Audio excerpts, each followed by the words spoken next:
So stress handling అండి, నేను ఒకటి చెప్తాను ఏంటంటే, accept the fact that stress will be there. Stress ఉండదు అని ఎవరైనా చెప్తే వాళ్ళ మాట నమ్మకండి. స్ట్రెస్ అనేది డెఫినెట్లీ ఉంటుంది, but the percentage of stress matters. Okay. And how you handle that stress matters. ఇప్పుడు స్ట్రెస్ని ఎలా హ్యాండిల్ చేయాలి అంటే, నేను ఇందాక చెప్పినట్టు పేషెన్స్, కాన్ఫిడెన్స్, కన్సిస్టెన్సీ, డిటర్మినేషన్, ఆ గోల్ ఓరియంటెడ్ ప్రిపరేషన్, ఇవన్నీ ఉంటే ఒక్కొక్క దాన్ని మీరు చూసుకుంటే దీన్ని బట్టి ఆ స్ట్రెస్ పర్సంటేజ్ తగ్గుతుంది. ఓకే.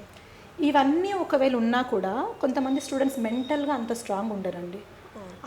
అలాంటి స్టూడెంట్స్ నేనేం చెప్తానంటే, మీలో పేషెన్స్ ఉన్నా, కన్సిస్టెన్సీ ఉన్నా, కాన్ఫిడెన్స్ ఉన్నా, డిటర్మినేషన్ ఉన్నా, స్ట్రాంగ్ విల్ ఉన్నా, మీ గోల్ని సెక్యూర్ చేయాలని, స్ట్రెస్ హ్యాండ్లింగ్ చేయడం తెలియకపోతే మాత్రం మీరు ఇప్పటికే ఫెయిల్యూర్.